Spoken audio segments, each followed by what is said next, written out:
Israel के राजदूत को दौड़ा दिया है। जी हां, अफ्रीका के देश सेनेगल में इजराइल के राजदूत एम्बेसडर गए थे, उनको सेनेगल के छात्रों ने दौड़ा दिया है, नारेबाजी की है कि गाजा को, फिलिस्तीन को आज़ाद किया जाए। आदाब, नमस्कार, मैं फैसल और आप देख रहे हैं नेशनल दस्तक। अब तक की सबसे बड़ी खबर आ रही है कि फिलिस्तीनी एम्बेसडर अफ्रीकी कंट्री सेनेगल गए थे, वहां पर छात्रों को संबोधन करना था, लेकिन सिया फार्म छात्रों ने प्रतिरोध जताते हुए उनको वहां पर बाइकाट किया, उनको भगाया। तस्वीर हम नहीं दिखा सकते हैं, लेकिन इस पोस्ट के जरिए साफ पता चल रहा है, क्योंकि सोशल मीडिया पर और यूट्यूब पर एक पॉलिसी बनी हुई है कि अगर आप इजराइल फिलिस्तीन के समर्थन में कुछ भी बोलते हैं तो वो आपके यूट्यूब, फेसबुक या सोशल मीडिया के जितने प्लेटफॉर्म हैं वो कार्रवाई कर देता है, उनकी रीच रोक देता है, डिमोनेटाइज कर देता है।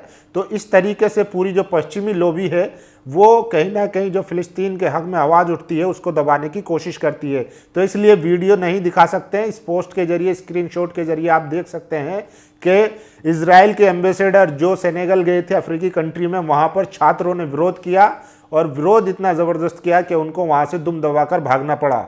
आपको बता दूं कि जो पीड़ित होता है वही पीड़ित का दर्द समझता है। अफ्रीकी कंट्री में जैसे लोग हैं, जितना उन्होंने भेदभाव झेला है, पश्चिमी देशों की क्रूरता झेली है। कल मैंने आपको दिखाया था कि इब्राहिम ट्रोरे जो बुर्किना फासो के नए राष्ट्रपति बने हैं, वो किस तरीके से पश्चिमी देशों को जवाब दे रहे हैं। तो जो पीड़ित होता है वही पीड़ित का दर्द समझता है। तो सेनेगल में जितने भी स्टूडेंट थे उन्होंने इजराइल के एम्बेसडर को दौड़ा दिया है, भगा दिया है। इसके अलावा खबर है, आपको बता दूं कि फिलिस्तीन में अब तक 22 लाख से ज़्यादा लोग ऐसे हैं जो भूख से मर रहे हैं। इजराइल ने चारों तरफ से गाजा को ब्लॉक कर दिया है, वहाँ पर एक भी सहायता नहीं जा रही है। बड़ी मुश्किल से जो है यूएन के दबाव बनाने के बाद और तमाम कंट्रियों के दबाव बनाने के बाद उन्होंने थोड़ी बहुत राहत सामग्री भिजवाई जरूर थी, लेकिन उसमें भी खबर ये आई है, खबर बहुत ही दर्दनाक है कि जहां पर वो राहत सामग्री बट रही थी, जो बच्चे कई दिनों से भूखे थे, प्यासे थे, जब उन्हें लगा कि अब यहाँ पर आटा, दाल, चावल खाने के लिए सामान बटेगा, जब उन्होंने वहाँ पर पहुँचे, लाइन लगाई, तो IDF, इजराइल डिफेंस फोर्स के लोगों ने उन पर गोलियां चला दी। वो सारी खबर बताऊंगा कि पिछले 10 दिनों में क्या क्या हुआ है गाजा में और किस तरीके से इजराइल अपनी क्रूरता दिखाता जा रहा है, और सो कॉल्ड मुस्लिम लीडर, मुस्लिम देश, मुस्लिम कंट्री किस तरीके से मौन है, कुछ भी कहने को तैयार नहीं है, और इजराइल अमेरिका के साथ लगातार अपने कारोबार कर रहे हैं, रिश्ते मजबूत कर रहे हैं, लेकिन इन लोगों को जरा भी शर्म नहीं आ रही है। लगातार जो है दुनिया भर में ये वीडियो वायरल हो रही हैं।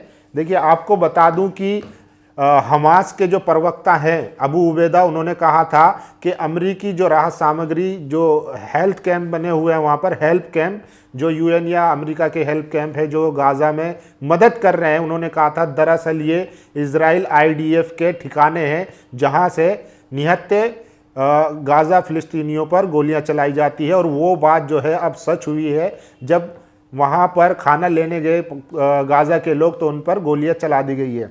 देखिए, the Muslim space Twitter handle है, उन्होंने ट्वीट किया है, क्या अरब देशों को अफ्रीका से सीखने की ज़रूरत है, छात्रों ने इजराइल राजदूत को भगाया।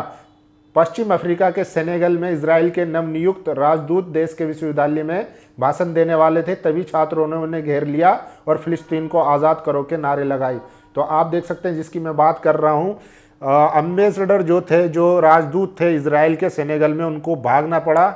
एक जगह एक यूनिवर्सिटी में उनका भाषण होने वाला था, लेकिन छात्रों ने ऐसा विरोध किया कि उनको दुम दबाकर भागना पड़ा। देखिए, दुनिया भर के मुसलमान, ये खबर भी है कि दुनिया भर के मुसलमान हज के लिए मक्का में हैं, जिसमें गाजा फिलिस्तीन भी भाग लेने वाले 1 मिलियन मुसलमानों में से हैं।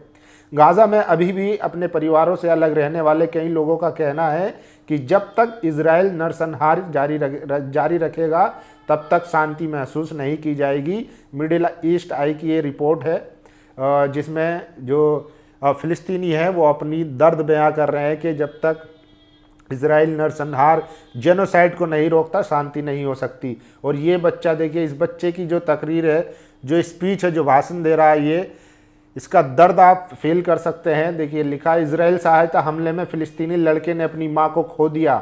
गाजा के एक फिलिस्तीनी लड़के ने बताया कि जब इजरायली सेना ने राफा में अमेरिकी सहायता वितरण केंद्र पर भोजन की प्रतीक्षा कर रहे फिलिस्तीनी नागरिकों पर गोलीबारी की तो उसकी मां की मृत्यु हो गई। ये 10-12 साल का बच्चा है जो खाना लेने गई थी इसकी मां, और उन पर गोलियां चला दी गई। 24 लोगों के मारे जाने की खबर आई थी, और जिसको आईडीएफ ने, इजराइल डिफेंस फोर्स ने झूठा बताकर उस पर से किनारा करने की कोशिश की थी। इसके लिए जो फिलिस्तीन के एम्बेसडर है वो यूएन में रोने लगे थे। तो आप समझिए, पूरी दुनिया खामोश है।